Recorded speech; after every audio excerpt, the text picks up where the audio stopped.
de forma que tudo que o rei ordenasse, assim iria se suceder. O rei tinha o poder de tirar a vida. Ele poderia, sem dar explicações a ninguém, tirar a vida de qualquer um. O Salmo já nos diz de antemão, né, tem um título que diz que o Salmo ele é feito depois da exortação de Natã, quando ele já havia possuído a Batseba. E é interessante a gente falar rapidamente sobre isso, porque há algumas especulações e há tantos debates teológicos, né? Não se sabe se Davi já tinha visto Batseba, se Batseba se mostrou para Davi. Essas polêmicas não nos vêm acrescentar o muito agora. Mas o fato é que uma vez que ele tenha possuído, ele transgrediu a lei do Senhor. E é interessante também nós falarmos que uma vez que isso ocorreu, ainda que Batseba possa ter, a gente pensar que ela poderia ter se recusado, né? Ela consentiu, a mulher não tinha nenhuma autoridade. Ainda que ela fosse casada, ainda que ela tivesse um compromisso, mas ao chamado do rei, já se subentende-se que a lei maior é o rei. Então, ainda que estivesse de encontro à lei, à Torá do Senhor, mas é uma convocação do rei, então jamais ela poderia dizer não. Dizer não era a mesma coisa do que assinar a sentença de morte dela. Né? Eu estou assinando a minha sentença de morte, por causa de não responder a um chamado do rei. Isso tudo é muito importante, porque então Davi também não é diferente. Como rei de Israel, ele tinha toda a autoridade. Quando se fala da nação de Israel, ele mesmo representava o próprio Deus diante da nação de Israel. Então tudo que ele falasse virava lei. Não vamos ponderar aqui se estava certo ou se estava errado, mas a sua palavra era lei. Por isso, esse salmo ele é tão profundo, porque diante de um rei que tem todo o poder e que pode fazer todas as coisas, esse rei se curva diante do Rei dos Reis. Esse rei, quando ele é exortado, e olha que quando ele foi exortado, ele poderia, uma vez tendo ouvido Natã falar, ele poderia ter simplesmente tendo apontado para os seus guardas e só ter feito com a mão o sinal de pegar Natã e levar ele e cortar a cabeça dele, sem ter que falar nenhuma palavra. Daí também a gente vê o peso que estava sobre Natã para falar com o rei. Ainda que ele conhecesse todos os feitos de Davi, né, que Davi era uma pessoa atenciosa, né, que estava sempre solícita, mas era o rei. E como rei, ele poderia ter uma reação diferente e ele poderia ter feito qualquer coisa. Tanto que para falar com ele, ele vai com muito jeito. Rei, aconteceu aí uma visão, e ele começa a descrever. E aí, quando ele diz, esse homem é você, Davi. Ele não tenta dar alguma justificativa, como muitas vezes tentamos dar algumas justificativas. Diante das interpelações do Espírito Santo ao nosso coração, a gente geralmente, de bate e pronto, a gente começa se justificando. Não, Senhor, isso aí aconteceu porque você viu, né? Foi uma ameaça daqui, foi isso, foi aquilo, e a gente começa, antes de se inclinar, antes de se render, então a gente já começa a apresentar as nossas justificativas. Quando, na verdade, o Senhor não está preocupado com as nossas justificativas. Tudo que Ele sempre quis e sempre quer é um coração rendido, sem reservas. Então, mesmo sendo o rei, Davi se apresenta exatamente desta maneira, rendido. E a palavra dele é muito clara quando diz: pequei e pequei contra o Senhor. E diante de tal realidade, nós percebemos de antemão, no Salmo, uma completa sinceridade. Porque o verso número 3 e 4, eles deixam de forma bem esclarecida isso. Eu conheço as minhas transgressões e o meu pecado está sempre diante de mim. Geralmente, como humanos falíveis, estamos sempre interessados em cobrir as nossas deformidades. Quando, de alguma forma, somos levados ou escolhemos, não importa, mais uma vez, queremos nos justificar. E para nos justificar, geralmente nós colocamos uma coberta em cima disso. Dói menos mostrar as coisas como elas são. Só que nós nos esquecemos, pelo menos na consciência nesses momentos, é que uma ferida, para ser tratada, ela precisa ser exposta. Quando nós temos alguma coisa no corpo, a gente vai ao médico e mostra. Está doendo aqui. Aqui está doendo. Se for um corte, o problema está aqui. Está saindo sangue aqui. É aqui que é o problema. A gente tem que expor. A gente tem que falar o que está acontecendo. Senão o médico nem começa a fazer nada. Ora, se isso é no mundo natural, com o médico, o que nós vamos dizer com o médico dos médicos? Então, para a ferida da alma ser tratada, para o pecado ser tratado, não há outra forma senão expô-lo. É a única forma de ser tratado. Se tentarmos de alguma forma colocar algumas coisas que promovam essa barreira, a gente vai continuar tomando remédio para dor de cabeça, por exemplo, quando o problema às vezes pode ser no intestino, pode ser no estômago, pode ser qualquer outra coisa. O que me faz lembrar daquele texto que nos diz, quando o Senhor adverte os sacerdotes, que na verdade eles estavam mais preocupados em tratar superficialmente as feridas do povo, ao invés de tratar o problema, porque eles mesmos também já estavam doentes. E o que a gente vê mais hoje no meio cristão é tratar as feridas superficialmente, sem buscar a causa. Esquecemos da relação causa e efeito. Estamos muito mais preocupados com os efeitos, quando, na verdade, o efeito é apenas um mero retrato de uma causa. E enquanto a causa não for tratada, o problema vai persistir. A gente vai pensar que já está resolvido alguma coisa no nosso coração, mas, na verdade, ela não está. Ela está disfarçada. E aí eu me lembro de algo que eu li há 2 semanas atrás, e como o Espírito Santo está literalmente remoendo esse texto no meu coração. Geralmente, quando nós falamos sobre pecado, porque a temática, o tema de todo esse salmo é o arrependimento, mas o arrependimento de quê? Do pecado, de algo que foi feito, de algo que foi realizado, de algo que foi exposto, de algo que todos tomaram conhecimento.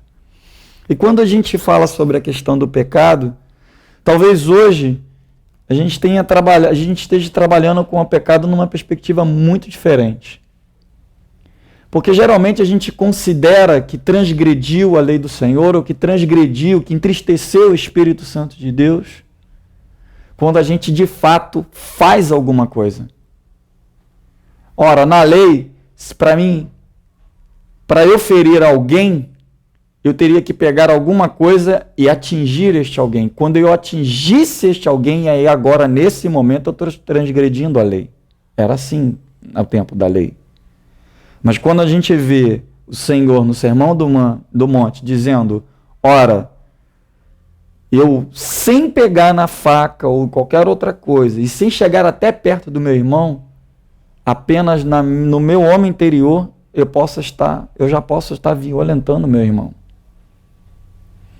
Então o pecado ainda parece estar muito ligado àquilo que eu pratico, quando na verdade, geralmente, talvez nós não estejamos praticando algumas coisas, ou por causa da vergonha que aquilo pode nos trazer, porque a nudez aponta exatamente para a vergonha, ou por causa da ira de Deus. Se o Senhor pesar a mão, vai ficar estreito. Só que, geralmente, quando isso ocorre na nossa vida, a gente está buscando uma outra forma de viver este pecado, que não seja desta forma. Seja ele sendo exposto para todos saberem, ou seja para cair na mão de Deus. Só que isto já é viver na prática do pecado, como diz Tiago, apóstolo Tiago. E essas coisas, muitas vezes, não estão incomodando mais o nosso coração. Estão longe de incomodar o nosso coração. Porque elas não estão patentes, não estão sendo realizadas. Mas isto é tanta transgressão quanto pegar a faca e ferir o meu irmão. É a mesma coisa, não mudou. A perspectiva nossa aqui é diferenciada, mas para Deus é a mesma coisa. E o pior, não nos arrependemos disso. Diante de tal quadro, certamente deveríamos nos perguntar quanta graça e misericórdia de Deus. Porque ainda que eu não faça, mas se aquilo ainda não foi resolvido no meu coração, continua sendo transgressão diante do Senhor. Eu penso que Davi se viu exatamente desta forma. Ele se viu exatamente como esse cuja iniquidade está sempre diante dele. Davi não está falando mais simplesmente, ainda que não seja obviamente simples, o fato de ter transgredido literalmente a palavra do Senhor, mas por causa das coisas que passaram no seu coração, de coisas que estão presentes no seu coração. E é por isso que a gente vê, na verdade, uma confissão e uma súplica. E parece que se a gente fosse desenhar isso num gráfico, a gente vai ver uma hora o degrau de baixo, o degrau de cima, e vai ficar assim, o tempo todo, como se fosse um gráfico alto e baixo, alto e baixo. Né? Ele começa suplicando, compadece, Senhor, porque se o Senhor não se compadecer, eu vou ser o pó. Eu vou ser o pó. E depois ele vai lá e se afunda de novo. Olha, eu sou perverso. As minhas iniquidades estão sempre diante de mim. Quem me livrará, como disse o apóstolo Paulo, desse corpo de morte? E ele fala isso de uma maneira tão cônscia, que ele mesmo diz, Senhor, o que tu falares a meu respeito é justo. Porque ainda que eu não venha falar alguma coisa para ti, o Senhor conhece o meu interior, o Senhor olha para dentro de mim e o Senhor conhece. Porque ainda que as palavras não tenham saído dos meus lábios, o Senhor já as conhece todas elas. Então não estava mais ligado a uma coisa mera do legalismo, do ato em si, mas daquilo que se passa dentro do homem interior. E quando nós vemos o cristianismo do nosso tempo, parece que remonta os dias de Jó novamente, onde o legalismo parece predominar sobre todas as coisas. A gente faz uma leitura de uma pessoa abençoada através das coisas que ela tem. E se alguém está sendo duramente perseguido ou passando por momentos de extrema aflição, tem pecado. A gente faz exatamente o mesmo julgamento dos amigos de Jó, lá nos primeiros dias, quando na verdade a realidade ela vai muito mais além daquilo que se externiza, porque a realidade aponta para aquilo que está dentro do interior, no coração do homem. Davi então ele percebe quem é o homem? Quem é o homem? E ele nos mostra isso no verso 5. Eu nasci na iniquidade e em pecado me concebeu minha mãe. É esclarecedor que ele sabe que ele é um homem coberto de iniquidade. Não está mais aqui atribuído as suas atitudes, as formas das suas atitudes, mas de quem ele é desde a essência. E é muito comum a gente ouvir, obviamente agora aí não no mundo cristão, as pessoas que se consideram certas. Não, olha, eu não firo o irmão, eu não corro atrás de ninguém, eu não prejudico ninguém, eu sou um cara honesto, sou íntegro, de fato, é um cara íntegro, honesto, trabalho, sou um cara família e tal, aquelas coisas todas que a gente ouve no meio dos amigos, né, do trabalho, ou da faculdade, de onde quer que seja, às vezes entre os parentes. E não há uma consciência de que, ainda que faça todas estas coisas boas, depende da graça e da misericórdia de Deus.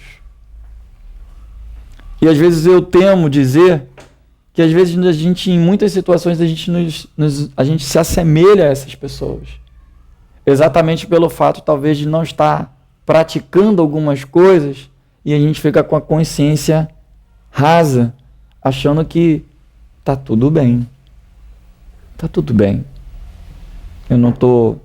Aquele calcanhar de Aquiles não está acontecendo mais, porque, sejamos sinceros, todos nós temos, porque a carta aos Hebreus nos fala claramente, desembaraçando-nos do peso do pecado que tenazmente nos assedia. Cada um tem o seu calcanhar de Aquiles, aquilo que é mais frágil, aquilo que precisa ser constantemente trabalhado. No piscar de olhos você percebe, poxa, Senhor, falei e pisei na bola de novo.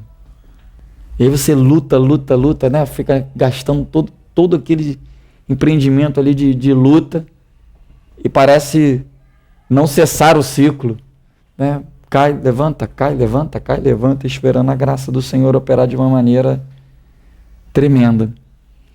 E é interessante que Davi, sendo esse rei que tem todo esse poder em suas mãos, proprietário, dono de um reino inteiro, a consciência dele é semelhante àquilo que diz em Apocalipse.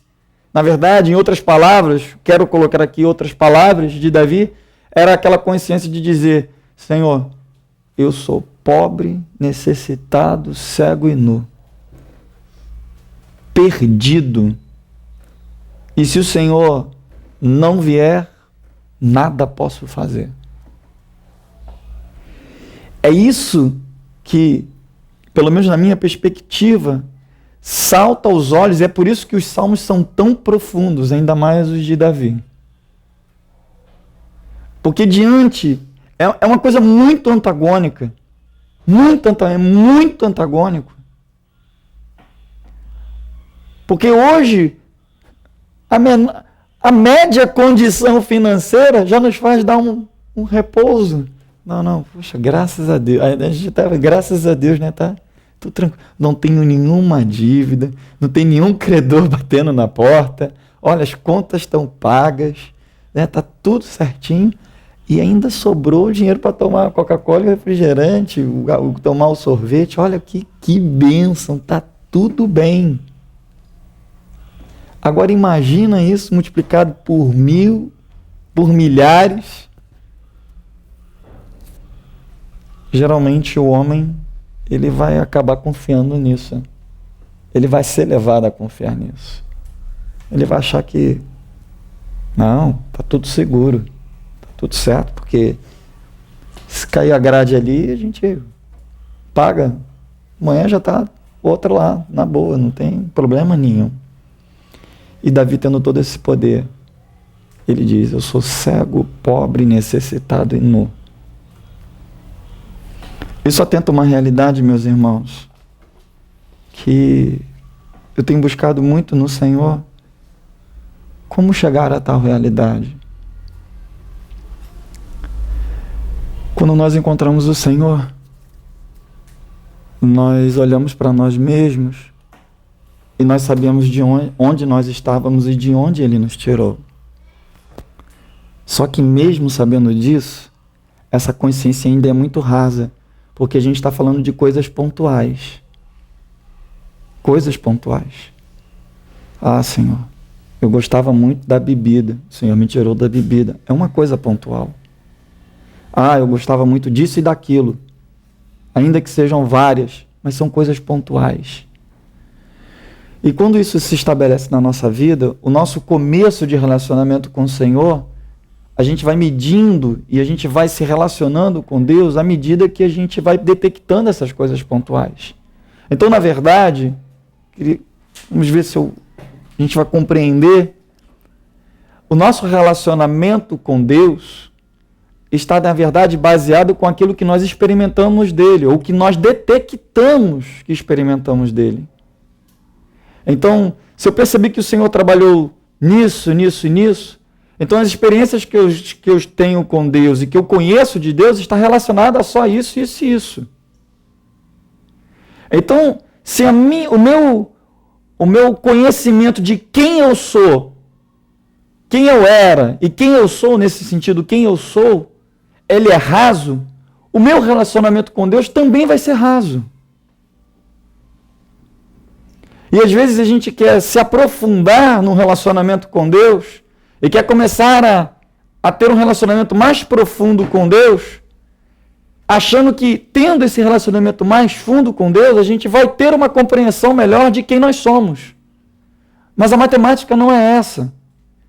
Para que a gente tenha um relacionamento mais profundo com Deus, primeiro a gente tem que saber quem realmente nós somos e de quão perdido nós estamos. E de quão necessitado nós somos de que a luz de Deus seja incendida sobre nós todos os dias. Não só naquele dia que nós levantamos as mãos e dizemos, Senhor, eu preciso de Ti. Senhor, eu sou pecador. Eu careço da Tua misericórdia. Senhor, lembra-te de mim com as Tuas misericórdias e as Tuas benevolências. E hoje a gente vê isso acontecendo diariamente. Mas a gente só vai começar a relacionar-se com Deus de uma maneira mais profunda quando nós tivermos uma consciência mais profunda de quem nós somos e de quem Ele tem nos tornado a ser. Quando isso mudar, meus irmãos, o nosso relacionamento com Deus, na era digital, né, na linguagem digital, nós vamos fazer um upgrade jamais imaginável. Mas primeiro tem que começar por aqui. E não tentando catar Deus em outras coisas, porque elas também vão ser meramente coisas pontuais. Se nós não sabermos que somos pobres, miseráveis, pecadores e que carecem da glória de Deus, nós nunca vamos nos aprofundar no relacionamento com Deus. Davi vai a níveis muito mais profundos, e é por isso que esse salmo ele é muito profundo, ele é muito rico, porque aqui Davi traz entendimentos que jamais seriam imagináveis para com a realidade daquele povo e daquela época. Ele entende que ele é cego e depende do toque de Deus. Ele reconhece que ele é nu e por isso precisa que o Senhor venha vesti-lo. Ele sabe que ele é pobre, não de riquezas, não de talentos, não de coisas, mas pobre da presença de Deus. Pobre das realidades espirituais, porque essas são eternas. Essa o ladrão não toca, essa a traça não corrói. São essas as realidades. Por isso que a gente vê às vezes, né, a própria parábola do rico e de Lázaro ilustra muito claramente isso.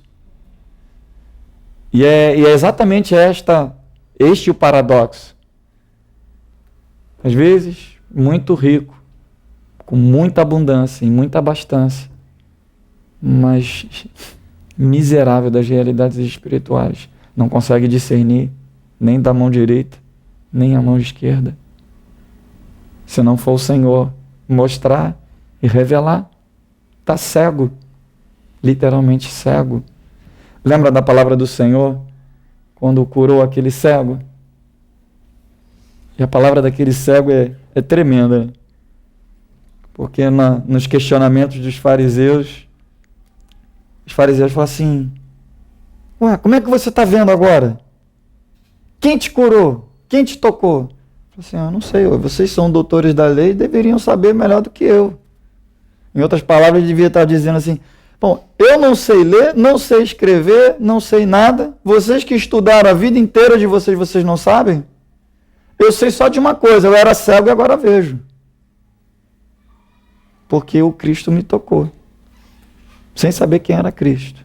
E depois de tudo isso, depois o Senhor se apresenta para ele, e o Senhor vai dizer: eu vim para que os que não veem passem a enxergar, e os que veem fiquem cegos. Porque os que veem as coisas naturais. E nós falávamos isso ontem. Nós somos todos os dias bombardeados pelos nossos sentidos naturais. Todos os dias. Todos os dias. As leituras que nós fazemos, sejam das promessas de Deus, seja do que Deus está fazendo, seja do que Deus quer fazer, elas ainda estão literalmente impregnadas dos nossos sentidos naturais. E aí está tudo errado. Porque o natural não pode nos apontar nada. Somos levados a acreditar naquilo que a gente vê. Somos levados a acreditar naquilo que a gente sente. Mas só que essas coisas, todas elas são falíveis. Todas elas. E nenhuma delas pode determinar aquilo que Deus fez, está fazendo ou há de fazer. E a gente canta isso constantemente nas nossas igrejas, né? Quando tudo diz que não, a tua voz me encoraja a prosseguir. O vento está contrário, o gigante é imenso, mas sob a voz do Senhor saltarei muralhas e vencerei exércitos. Então não cabe mais uma coisa de ver com os olhos naturais, e muito menos de sentir com o tato, mas de crer na palavra do Senhor. Se Ele falou, Ele vai cumprir. Lembra lá do servo, quando Eliseu está diante do exército, e o servo dele fica desesperado. Geazi, Eliseu, e agora? Nos cercaram, agora acabou, agora é o fim de tudo, agora já era, agora não tem jeito, agora vamos perder tudo. E Eliseu tranquilo, sereno, e a única palavra de Eliseu foi: Senhor, abre os olhos desse homem para que ele veja o exército que está entre nós. Aí o olho do servo foi aberto, aí ficou mais impressionado ainda. Meu Deus, Jeová, Senhor, Tu é o grande El Shaddai mesmo. Carros e cavaleiros de fogo. Mas até ele ver naquele momento, qual era a leitura do tempo dele? O exército inimigo, que era grande e numeroso. Perdi tudo. Sentido natural. Os sentidos naturais fazendo a leitura do tempo. Nós não podemos olhar e esperar aquilo que vemos. Apóstolo Paulo. Porque se a gente está esperando o que a gente vê, então a gente não está esperando nada. Porque eu já vi, já estou vendo. Então eu não estou esperando nada. São essas consciências e essas realidades que nós precisamos viver no nosso tempo. De reconhecer quem nós somos e do quão nós necessitamos do Senhor para que Ele nos leve a estas realidades. Depois de tudo isso, sim, aí ele começa numa forma gradativa, apesar do Salmo não ser assim, mas para ser de uma forma gradativa, é uma vez que ele reconhece, ele pede ajuda, ele reconhece as suas transgressões, reconhece quem ele é, quem é Deus, né? Isso está ficando tudo claro. No Salmo, quando o Salmo ele é descrito, isso está ficando tudo evidente. Bom, eu estou nessa condição, o Senhor está nessa condição, né? A minha necessidade é essa, o Senhor pode suprir essa necessidade, Então isso está ficando tudo... Se a gente fosse fazer isso de um quadro, o quadro está tomando toda a forma. Já está com fundo, as nuances já estão aparecendo. E aí, obviamente, a gente não tem como não falar, uma vez que nós reconhecemos quem nós somos e quem o Senhor é, não tem como não se quebrantar, não tem como não se arrepender, não tem como não se aproximar quedado diante dele. Esse é o verdadeiro sentido da palavra Deus é santo e nós somos pecadores. E jamais poderíamos sequer chegar diante dele se não fosse a sua misericórdia. Mais uma vez lembrando a palavra do profeta, as tuas misericórdias são o motivo de nós não sermos consumidos.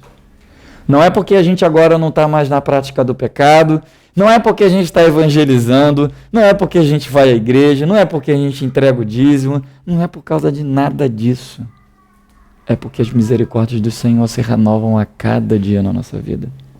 É esse o motivo. Mais nada. Não existe outro. Este é o motivo do Senhor continuar olhando para nós e, apesar das nossas falências e das nossas limitações, olhar: eu sempre te amei, meu filho, e sempre te amarei. Estou preparando a vossa morada, para que onde eu esteja, vós estejais também. Foi a palavra do Senhor. É por conta disso que o Senhor continua insistindo em cada um de nós. É só por causa disso. Ele faz uma súplica, e essa súplica eu achei muito, muito profunda, porque no verso 2, ele diz assim: lava-me completamente da minha iniquidade e purifica-me do meu pecado. Quando eu li essa frase, lava-me completamente, me lembrei de um texto que está na carta aos Hebreus, e esse texto nós vamos ler, aos Hebreus, no capítulo 7. Algumas expressões na Bíblia, elas aparecem pouquíssimas vezes, mas com um teor profundo. Capítulo 7, verso 25, aos Hebreus. Rapidamente, o texto aqui vai falar sobre Cristo como sacerdote. Aí o final, para uma conclusão, por isso que começa desta forma: por isso, o Cristo, que está se referendando a Cristo, também pode salvar totalmente. Como é que está aí? Tem alguma outra versão? 25. Tá 25. Por isso também pode salvar, na minha diz totalmente. Definitivamente. Perfeitamente. Há uma versão, se não me falha a memória, é a antiga, revista e atualizada, não sei, que diz completamente. Então também pode salvar totalmente, perfeitamente, completamente os que por ele se chegam a Deus, vivendo sempre para interceder por eles. Esta palavra aqui, totalmente, ela só aparece 2 vezes no Novo Testamento. Só 2 vezes. Ela aparece aqui e no Evangelho de Lucas. Eu não me lembro o capítulo agora, mas o episódio é daquela mulher que estava com corcunda há cerca de 12 anos. Vocês vão lembrar. E naquele episódio, Deus fala, o Espírito Santo, através do evangelista, fala que ele poderia curar completamente.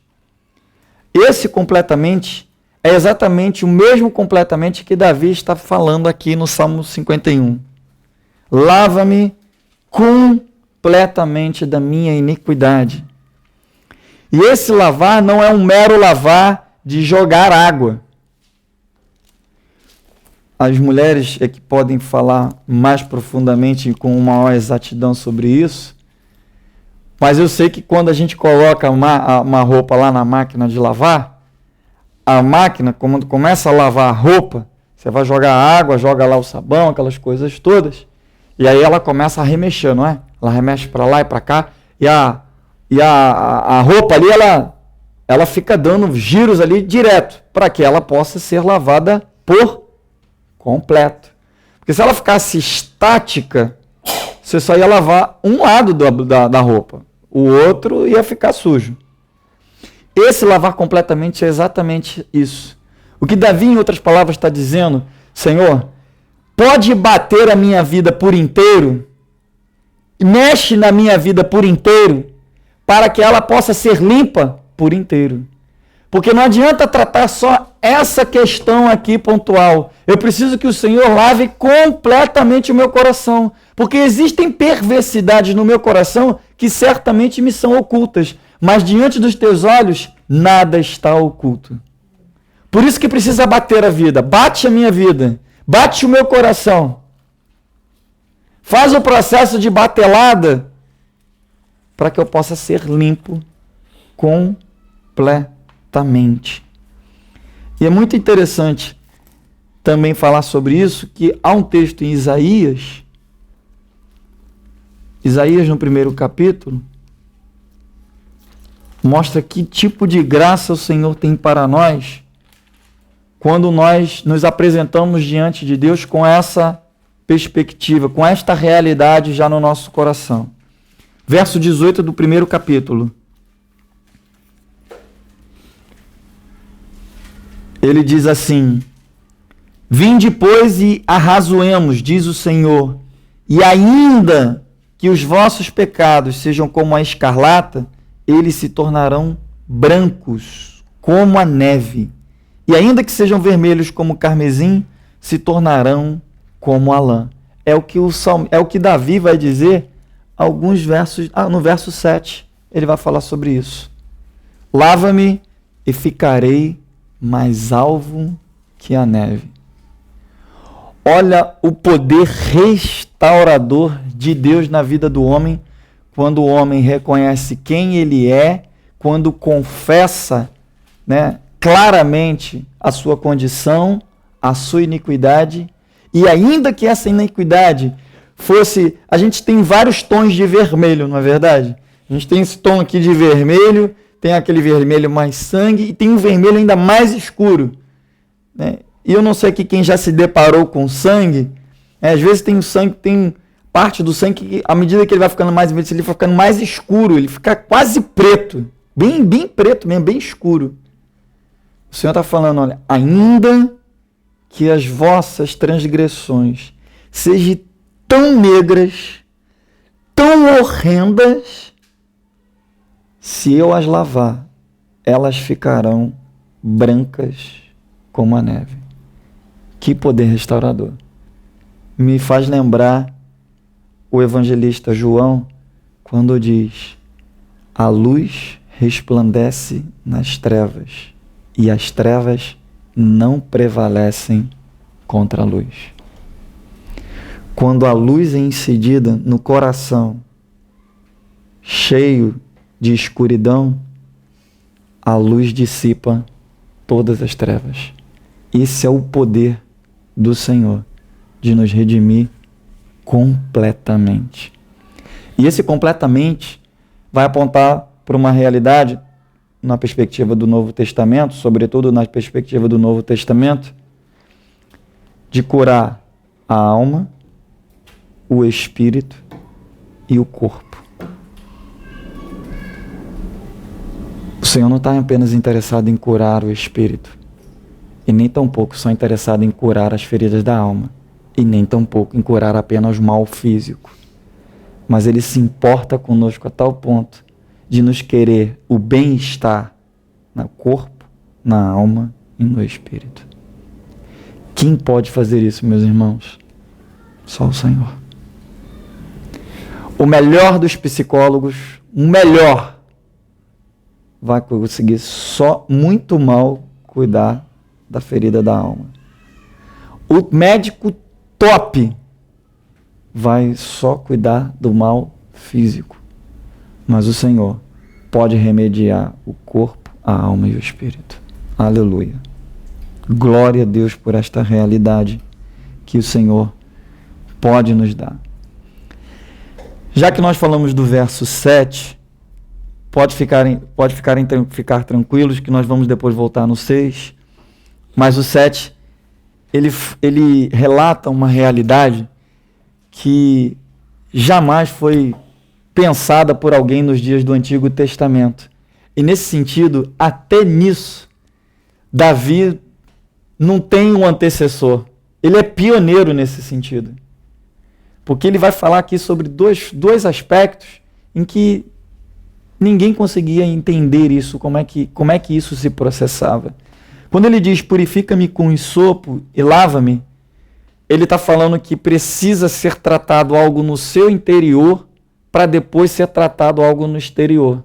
Quando, na verdade, na perspectiva judaica, o que importava era o exterior. Lembra que o Senhor falou, né, os fariseus chegaram para o Senhor e começaram a discussão. Ué, eles não lavam a mão? Não limpam o copo? Não faz nada? É isso mesmo? Está certo isso? E aí o Senhor vem com um grande ensino. Né? Vem... Vocês não entenderam? Vocês ainda não conseguiram entender. Não é o exterior que contamina o homem. Não é o que vem de fora que vai contaminar o homem. É o que sai de dentro do coração. E aí o Senhor, ele é profundo.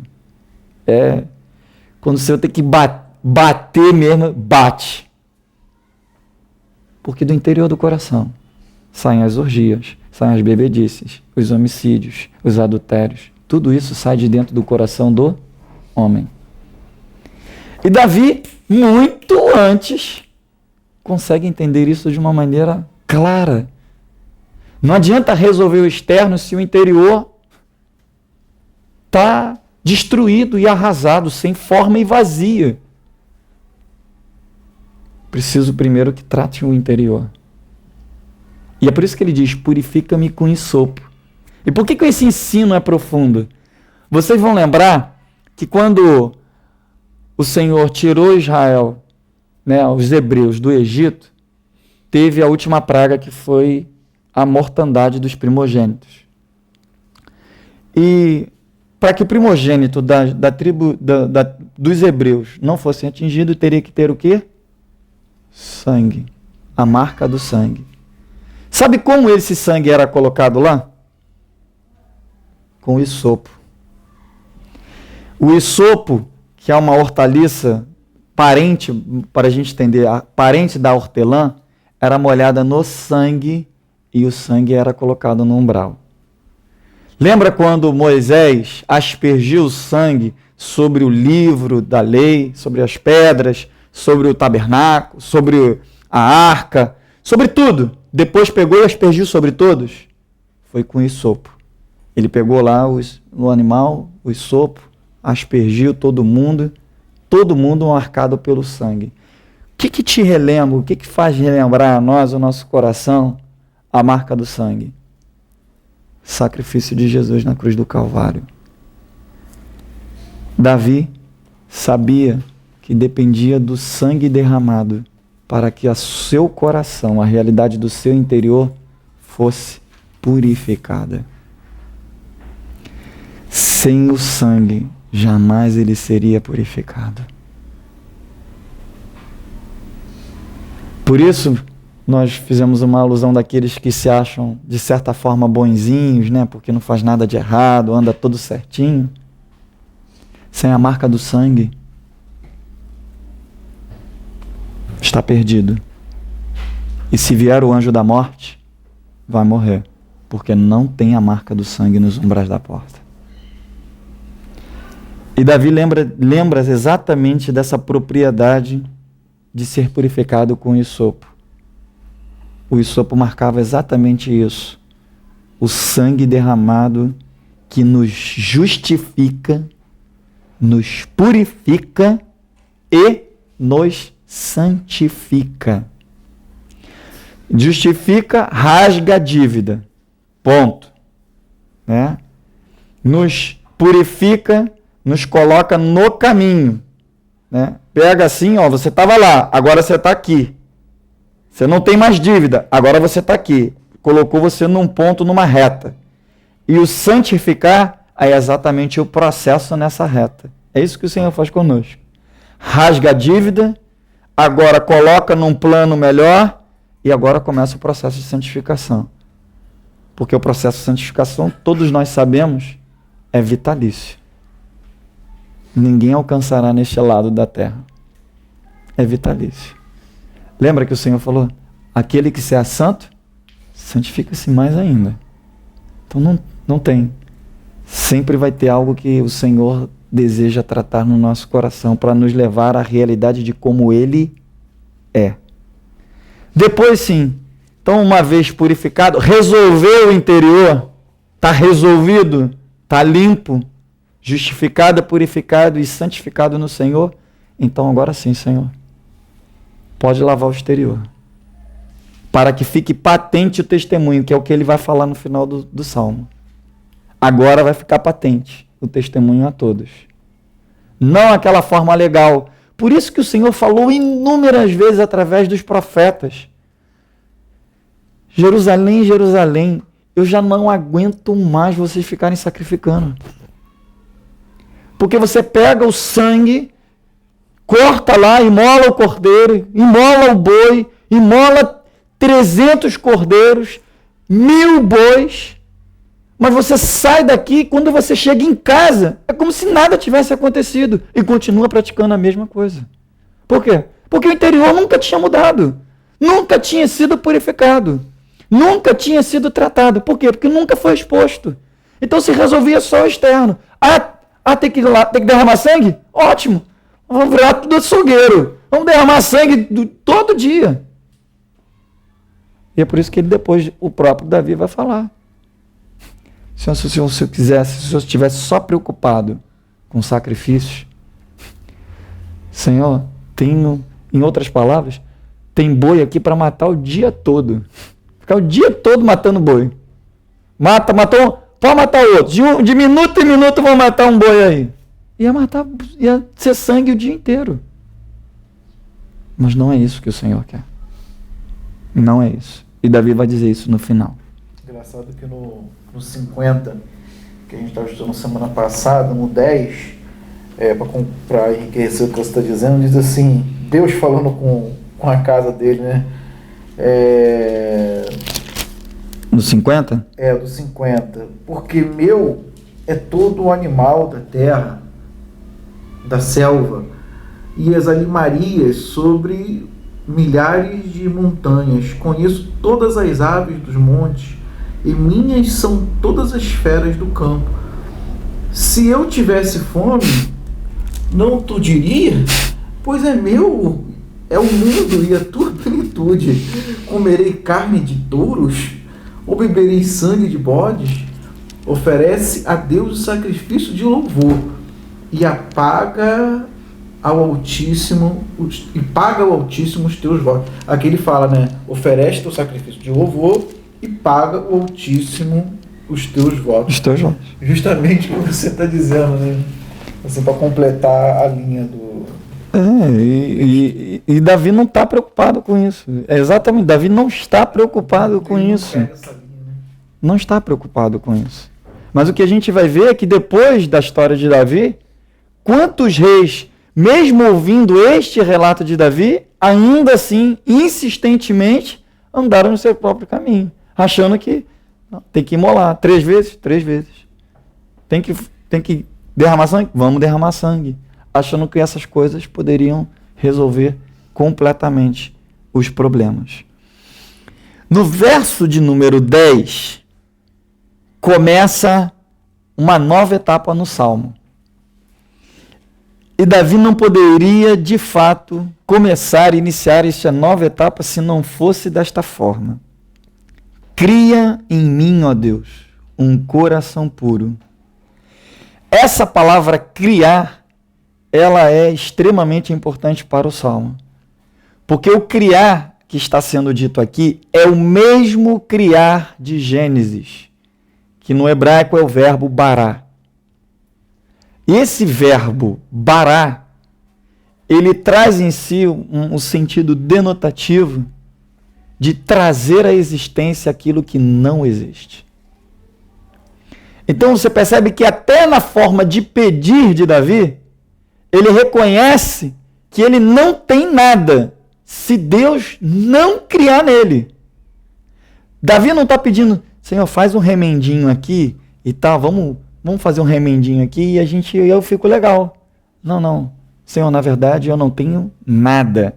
E se o Senhor não criar, e aí a gente vai lembrar que criar se dará através da palavra de Deus, o verbo vivo, que é a palavra criadora de todas as coisas, e disse, haja luz e houve luz, é a palavra criadora, o verbo, como diz o apóstolo João.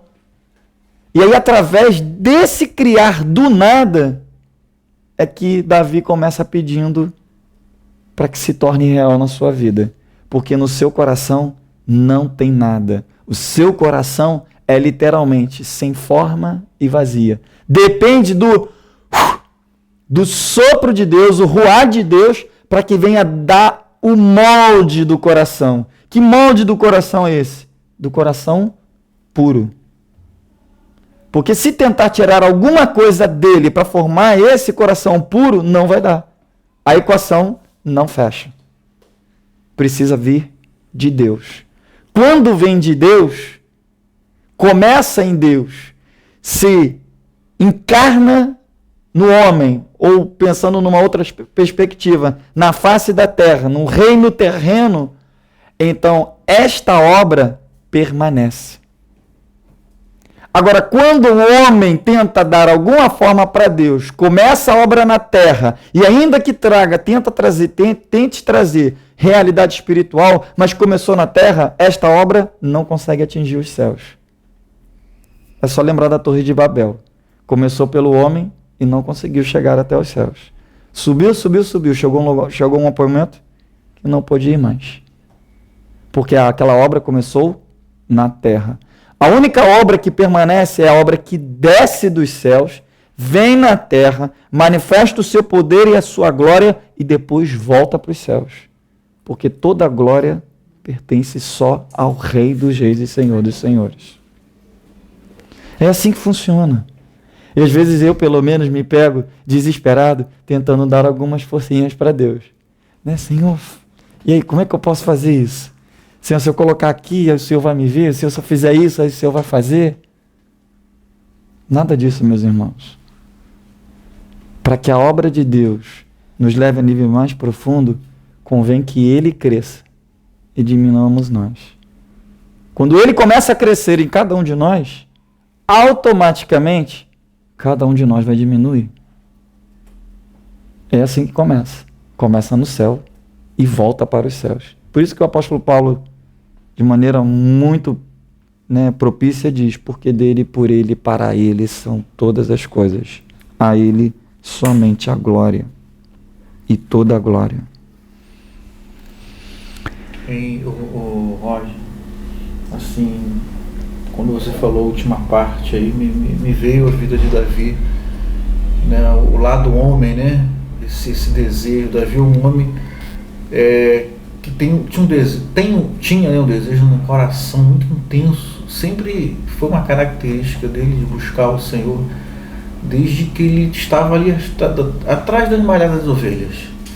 Né? A Bíblia relata que ele já era diferente. Né? Ele pegava a harpinha dele e ficava adorando, glorificando o Senhor, porque era o desejo do coração dele. Né? E quando você tocou em Betseba, a gente vê que Davi, homem, né, usa o mesmo desejo, né, para tocar em algo que não pertencia a ele, para agredir o Senhor, pecar contra o Senhor. Ou seja, aquela intimidade toda, né, aquele homem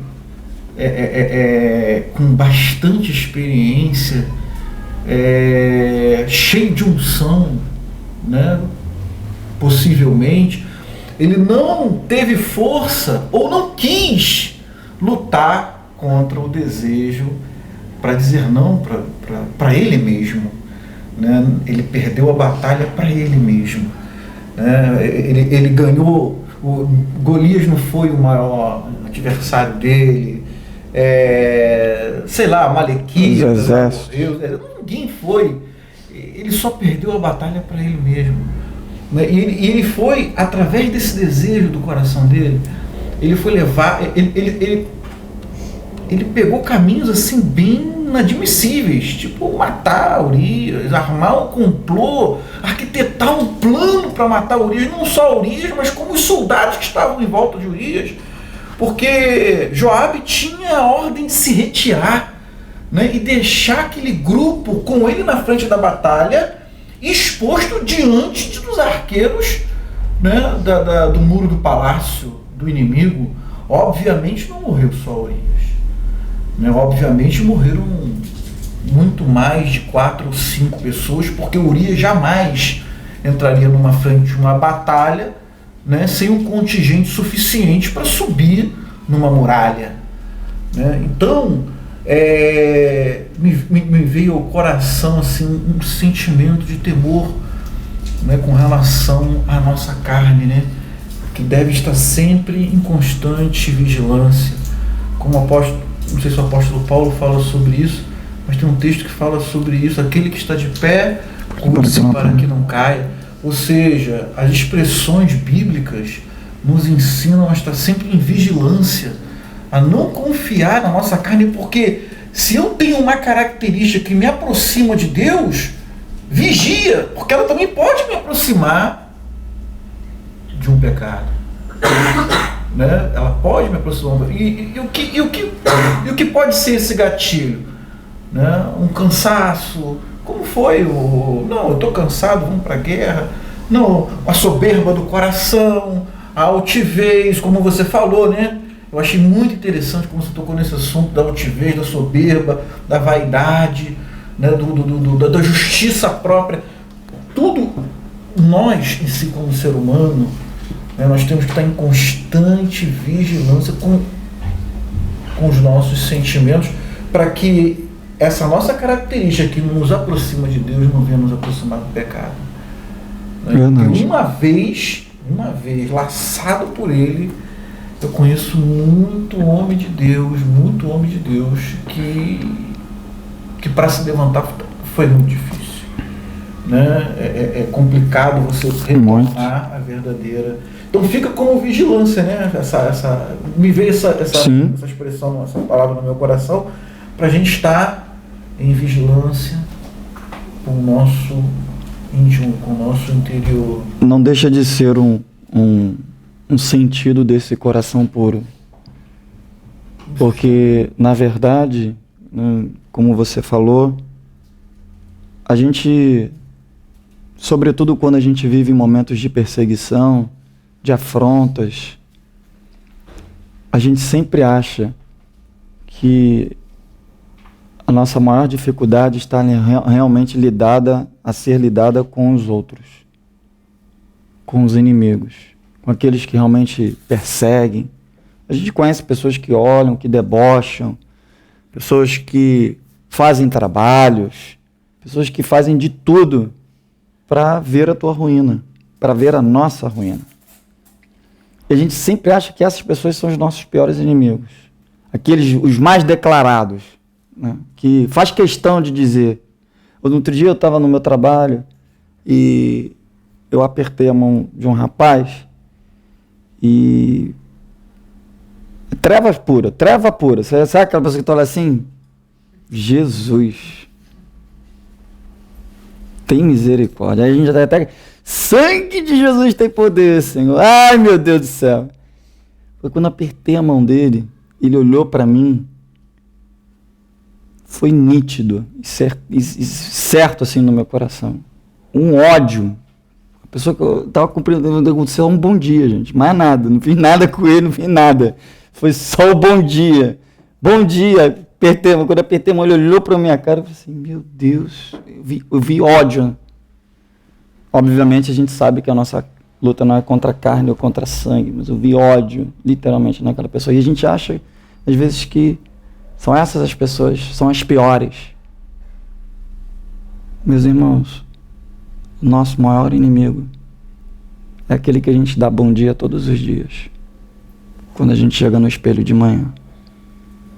Esse é o nosso maior inimigo. Ninguém é mais perverso do que ele. Aquele que a gente dá bom dia todo dia quando a gente escova o dente de manhã. Esse é o nosso pior inimigo. Livra-me de mim mesmo, Senhor. Livra-me. Livra-me de mim mesmo. E é por isso que Davi ora e pede: renova dentro de mim, Senhor, um espírito inabalável.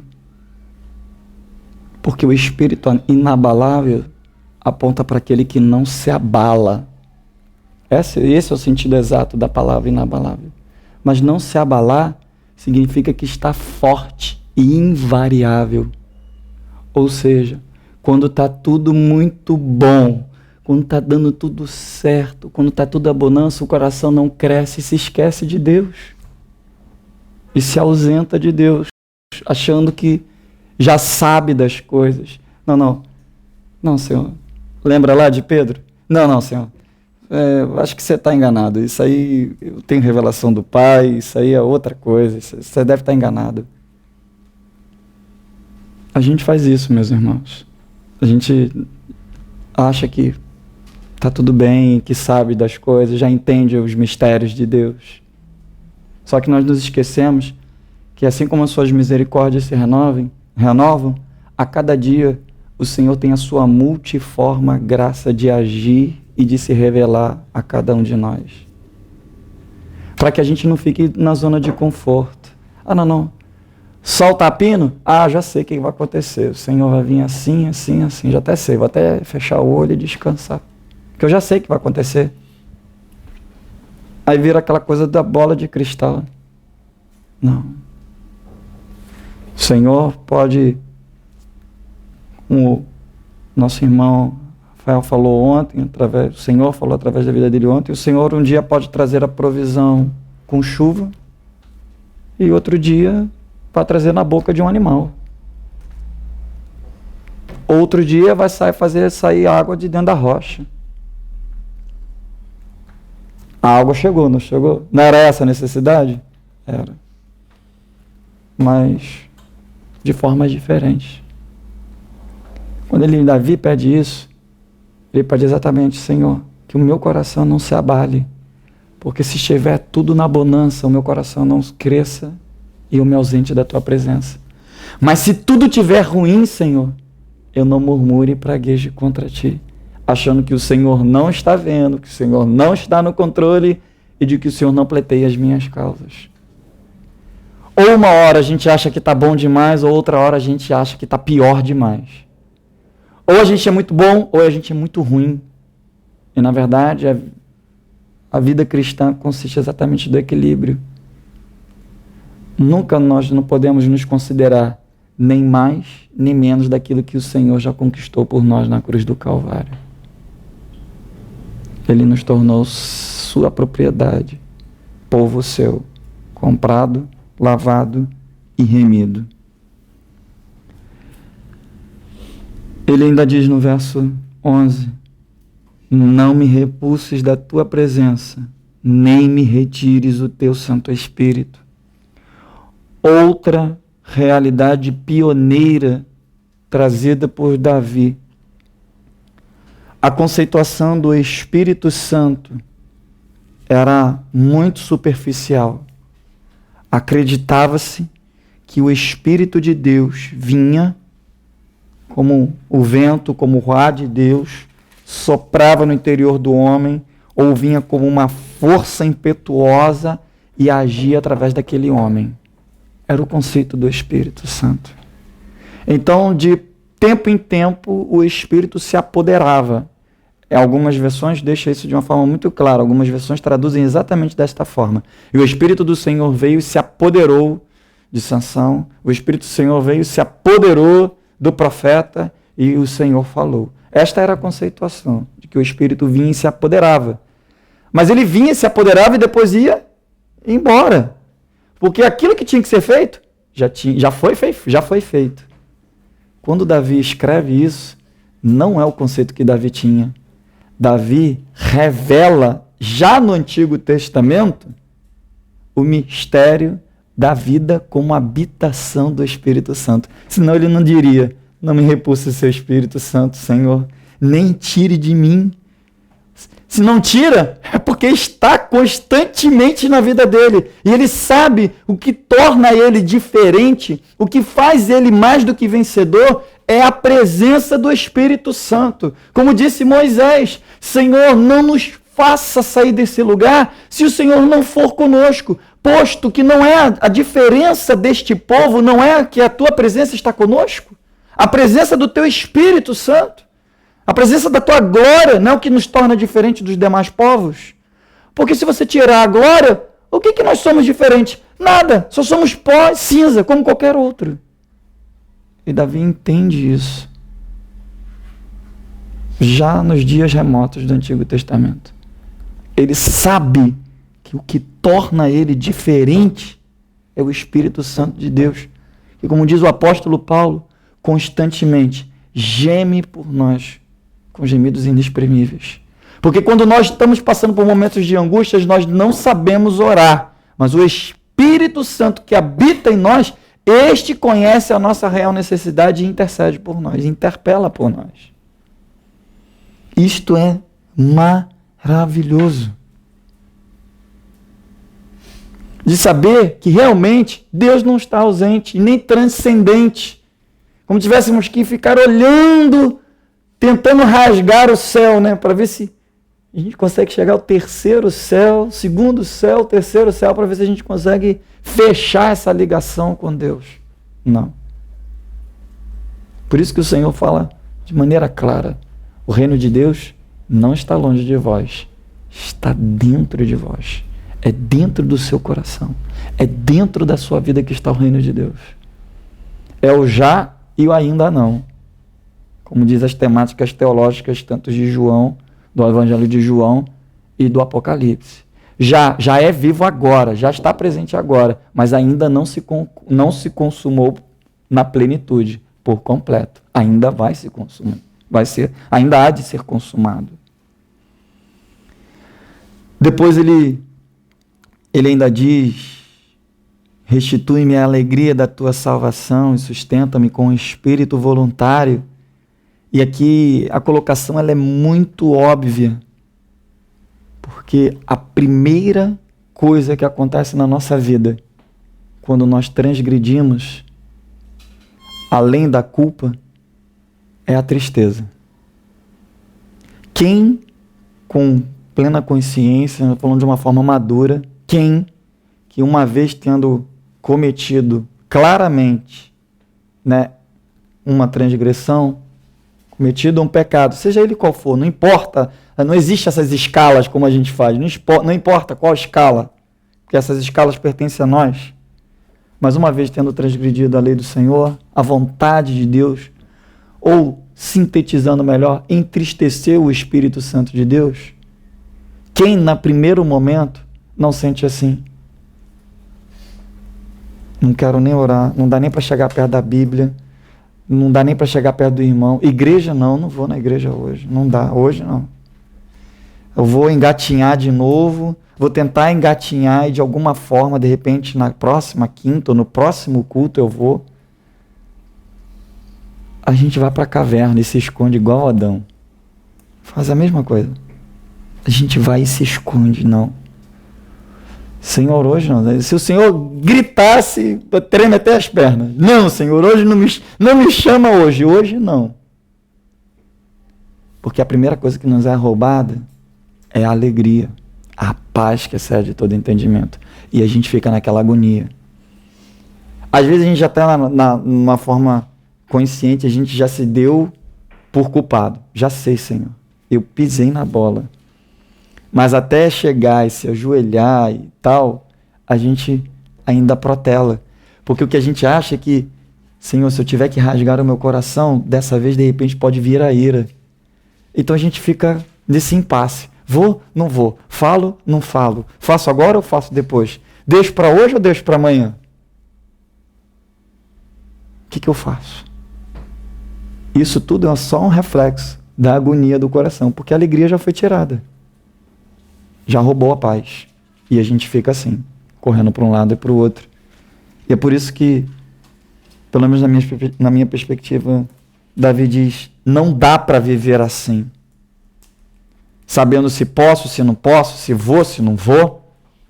Se o Senhor vai me aceitar ou se não vai me aceitar, se Ele vai me ouvir, se Ele não vai me ouvir. Se Ele vai dar graça ou se Ele vai derramar juízo. Então, Senhor, restitui a alegria da minha salvação. E a salvação aponta exatamente para a graça já recebida. Sabendo que o Senhor é galardoador, é misericordioso, é benevolente, porque foi ele começa o salmo assim. Benevolência, misericórdia, ele sabe que o Senhor vai acolhê-lo. Tudo isso, meus irmãos, tem um propósito. E aqui fica a grande lição do salmo. Tudo isso tem um propósito. Geralmente, se acontece isso com a gente faz todas essas coisas, mas só por causa de um motivo. Para aplacar a dor da nossa consciência e a dor do nosso coração. Está resolvido isso? Então a gente está de bem. Está resolvido o problema. Não tem mais problema nenhum. Já está resolvido. Tudo isso que está acontecendo reflete um aspecto importantíssimo. Se isso fosse resolver só o nosso problema e como resolve, na realidade resolve, a gente já se desse por satisfeito e está tudo bem. Mas Davi vai além. Davi quer que tudo isso se resolva para que, além de que ele tenha essa paz e isso esteja resolvido no coração, tenha um propósito. E o propósito é testemunho. E é por isso que ele diz, então ensinarei aos transgressores. E aí eu pergunto, quantos de nós, uma vez tendo experimentado e tendo sido ensinado nas coisas que nós falhamos, fracassamos, escolhemos errado, quantas destas experiências nós compartilhamos com outros para que os outros não façam a mesma coisa? Porque quando a gente olha a Bíblia, o relato, o testemunho, é exatamente para a gente não cometer a mesma coisa. E é por isso que Davi quer que isso ocorra na sua vida para que ele possa ensinar aos outros como é o caminho da restituição e para aqueles que não transgrediram, não venham cometer a mesma transgressão. E aí isso muito me impacta, porque geralmente, quando a gente está falando das coisas horrendas da nossa vida, a gente quer deixar em secreto. Beleza, está resolvido, senti paz no meu coração, alcancei graça, alcancei misericórdia, estou limpo novamente, eu vou caminhar com o Senhor e pronto. Parou por aí. Tudo isso que você experimentou, tudo isso que nós experimentamos é para ensinar aos outros. E se nós não estamos falhando, se nós não estamos ensinando, nós já estamos caindo em erro. Novamente. E a pergunta que vamos deixar nesta noite é: estamos ensinando o caminho a outros? Aquilo que temos experimentado desde o cair e do levantar, porque o próprio sábio nos diz, o justo cairá 7 vezes, mas de todas elas, o Senhor o levantará. O Senhor tem alegria só nessa coisa de levanta, cai, levanta, cai, levanta, cai, levanta, cai, levanta. Não. É para ensinar aos outros. É para nós ensinarmos aos outros. Porque isto levará os pecadores a se converter ao Senhor. Porque no bojo de tudo isto, o que mais importa é o reino. É o reino. E quando a gente só está preocupado conosco, olha quanto nós egoístas nós somos.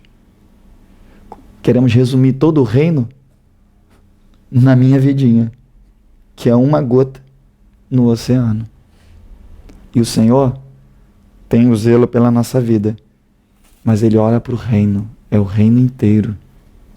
E o desejo dele é que todos se salvem. Quantas vezes nós não fomos impactados com testemunhos de vidas de irmãos que passaram pelo vale da sombra da morte. Literalmente falando. E aí a glória do Senhor foi derramada e isso nos animou na fé.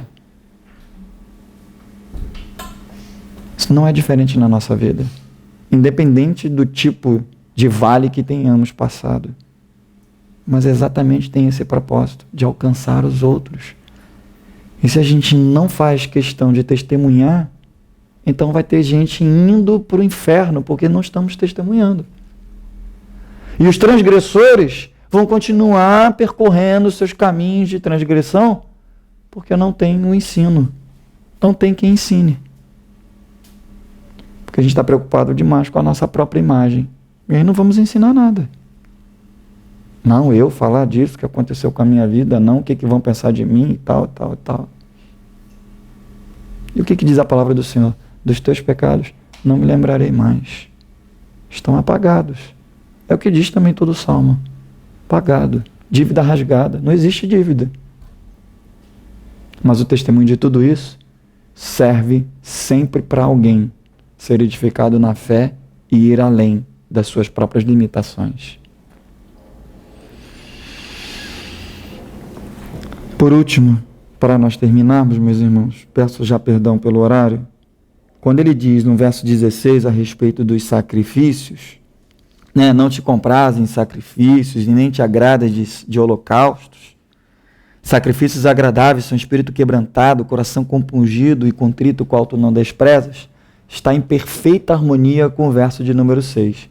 Lembra que eu falei com vocês que a gente ia voltar no verso 6? É porque o verso 6 diz: eis que te comprazes na verdade no íntimo. Estamos falando daquilo que está lá dentro, que nenhum homem consegue ver, nenhum homem enxerga, mas Deus conhece. Falando da sinceridade, do íntimo. Mais uma vez, aquela quebra do paradigma entre o que está aparente, que é o legalismo, e aquela que é a realidade interior do coração. Então, o propósito de tudo isto é exatamente trazer esta realidade, trazer que o Senhor se compraz não naquilo que simplesmente apresentamos a Ele como uma forma externa, mas aquilo que está dentro do nosso coração. E a oferta que Ele não despreza é exatamente essa, o coração equilibrado e sincero, que não está nem acima e que nem está abaixo, mas reconhece a sua estrutura, que é pó e dependente do sopro de Deus para a sua vida ser cheia da graça de Deus. Inclusive, eu vejo Davi aqui vivendo num período, né, onde ele não conhecia Cristo e enxergando a graça, né? Como é que ele define isso? Só pela revelação. É revelação, não tem outra palavra. Cristo mesmo. Os sacrifícios para Deus são um espírito quebrantado e um coração quebrantado contrito, o Senhor não despreza, né? Porque ele já enxerga a graça de Deus na lei, né? O que era o objetivo de Deus desde o início. Como é que é a questão, né? É tremenda isso. É revelação, gente. Realmente é um ensino fantástico. Talvez até nisso a gente talvez não consiga se aperceber, porque já estamos vivendo nesse tempo de graça. Mas quando a gente fala de uma outra lei que está imperando, que está governando, e você vem um ensino uma realidade desta, gente, é a mesma coisa do que o Cristo entre os judeus e eles não entendendo nada. É a mesma coisa. Ele nasceu com esse rito. Exatamente. Né? Dentro de um sistema, dentro de uma religiosidade, dentro de uma realidade. Era muito fácil se contaminar. Seguir. Só seguir já está o suficiente, já está legal, já estava dentro do contexto. Mas ele transcende todo o contexto. Por isso que ele aponta literalmente para o Messias, o reino vindouro. Você falando aí do propósito, né? Davi, ele não quer se sentir bem, ele tem um propósito, ele não quer apenas o conforto da alma, do coração, né? Está o Espírito Santo dentro dele para para guiar, orientar, né? Ele tem um propósito. E você vê, olha, a preocupação dele, mesmo com esse propósito, no 14, livra-me dos meus crimes de sangue, e cuidando da carne, né?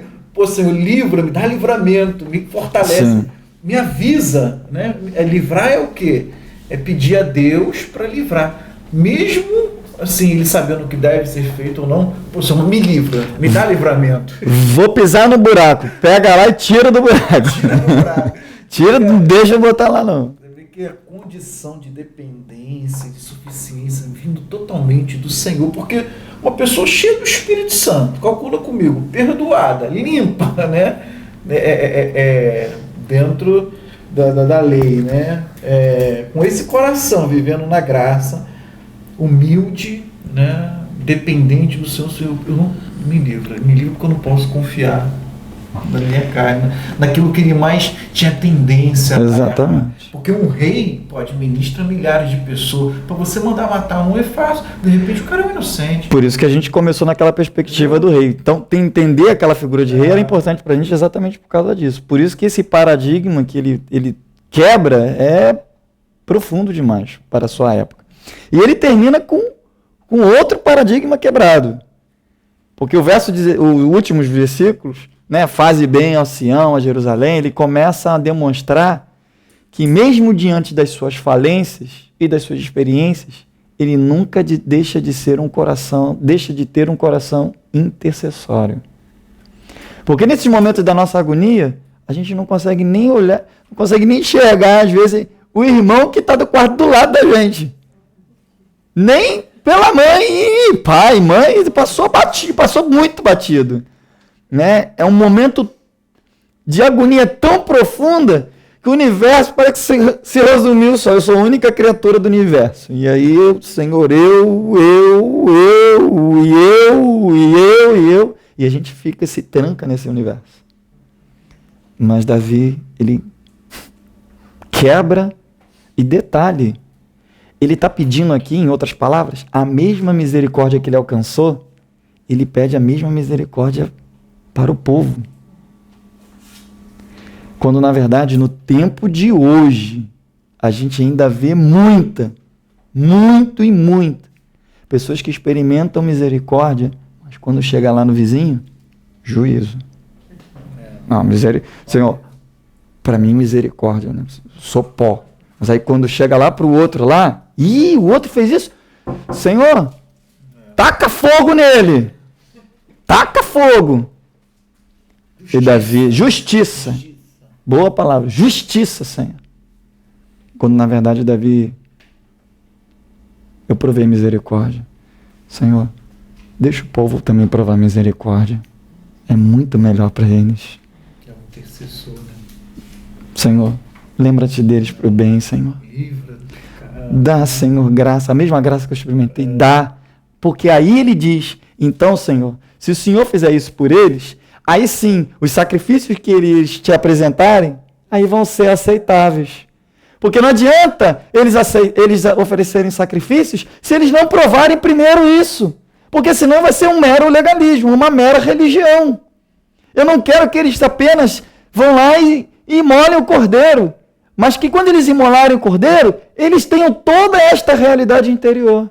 Aí, aquele cordeiro imolado vai ter sentido e o Senhor vai aspirar como um aroma agradável a ti. Se não for assim, vai ser só sangue derramado e mais nada. Então, meus irmãos, eu senti do Senhor até aqui, nesta hora. Até aqui o Senhor nos deu. Talvez algum irmão queira acrescentar alguma coisa. Esperando que estas realidades elas sejam encarnadas pelo nosso coração, nos dando um total equilíbrio, uma total dependência e, sobretudo, uma canção que reflete muito isto que eu vou falar e, sobretudo, mais grato ao Senhor. E aquela canção nos diz assim: se eu for mais grato a Ti, Senhor, mais grato a Ti, serei mais consagrado a Ti, mais humilhado e cheio de amor. Faz-me mais grato a Ti, Senhor, mais grato a Ti.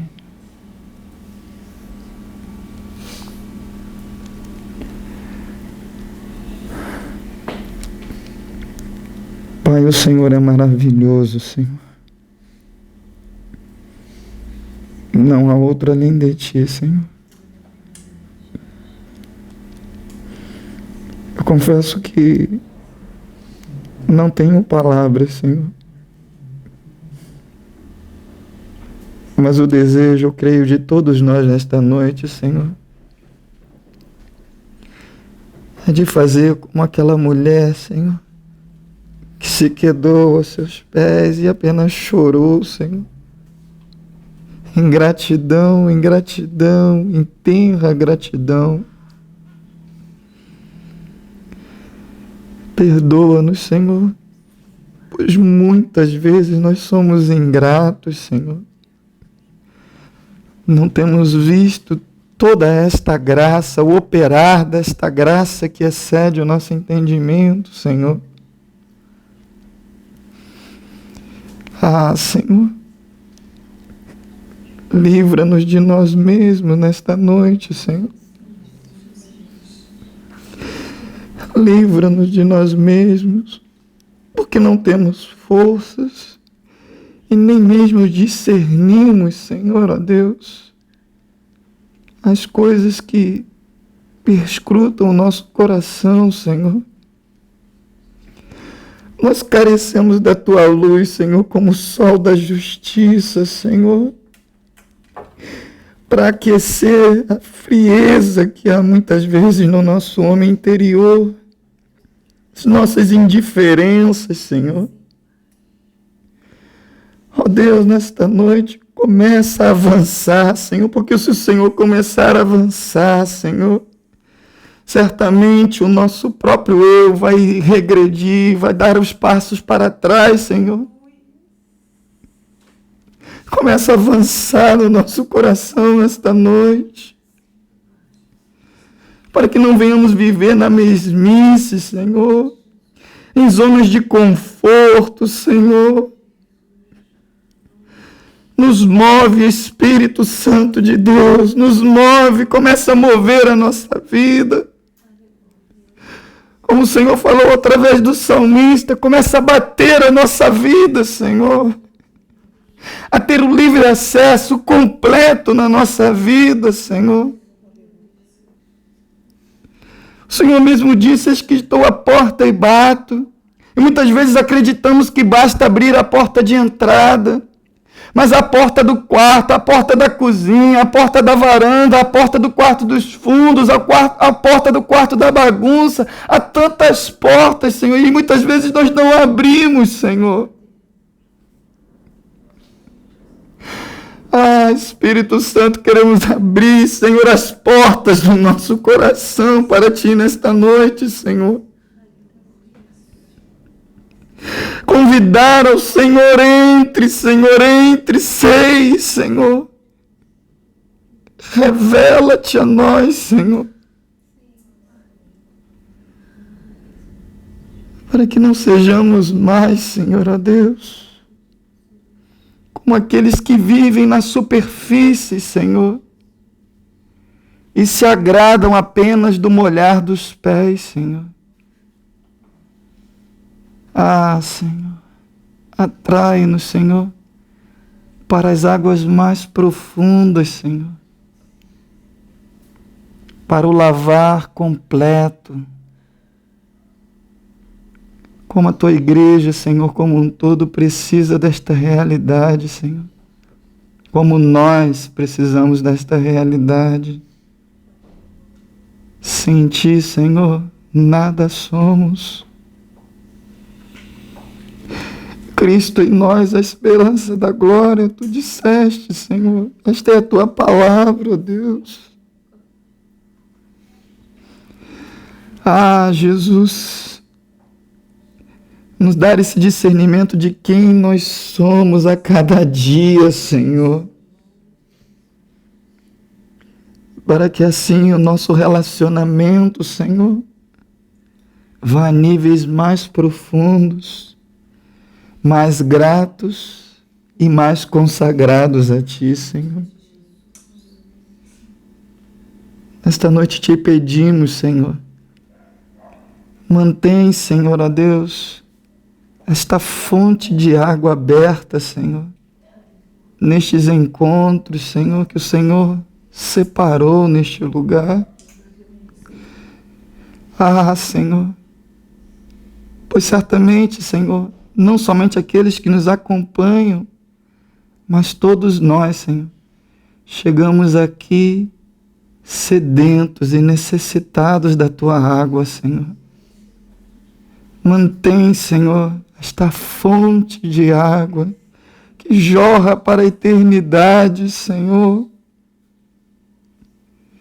E que o nosso coração a cada dia se sacie e se farte destas fontes de delícias, Senhor, que o Senhor tem nos dado.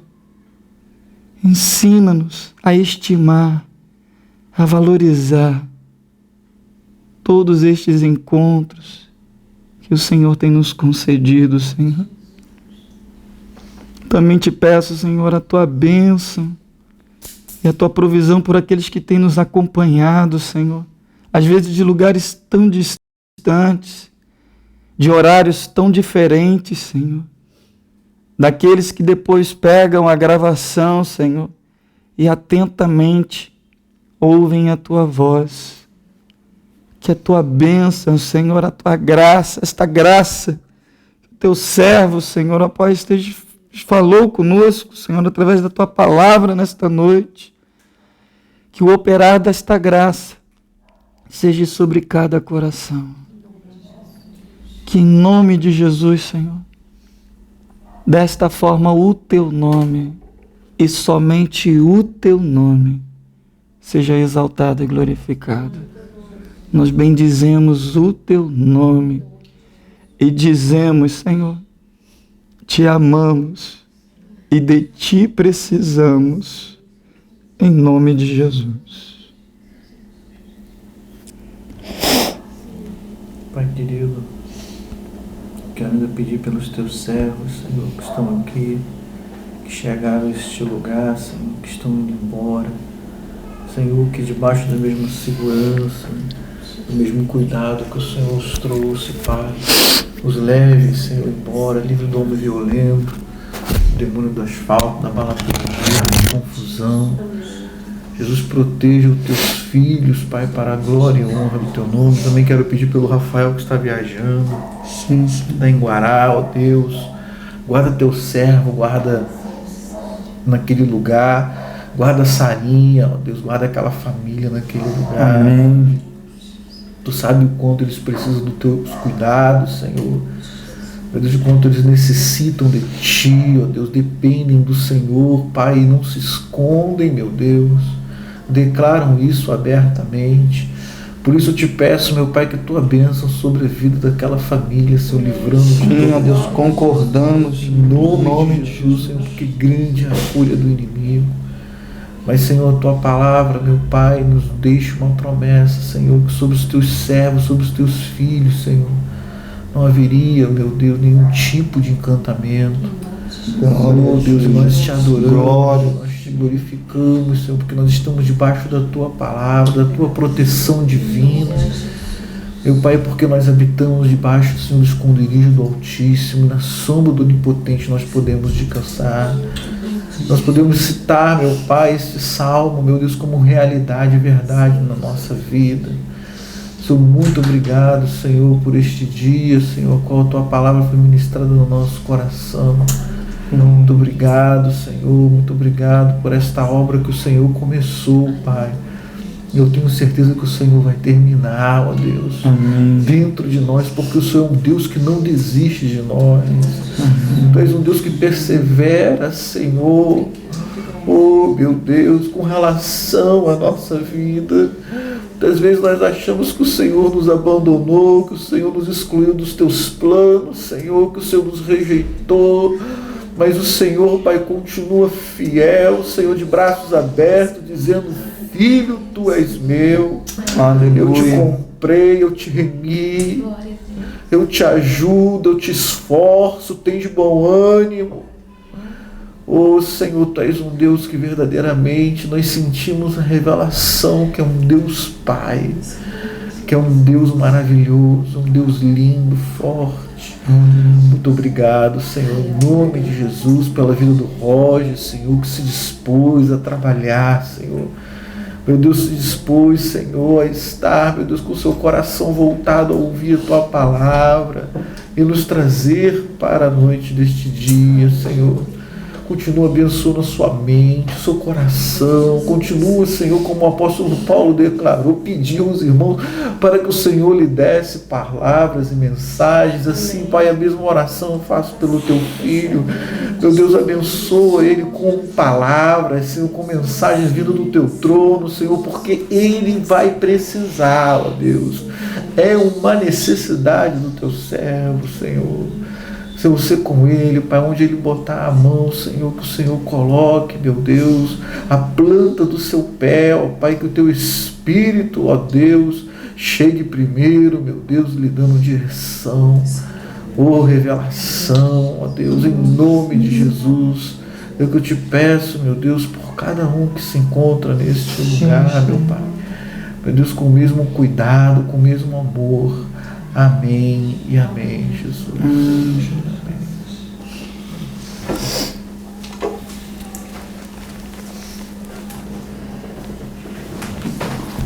Próxima semana, Salmo de número 52. Tu, agora ainda vai estar viajando.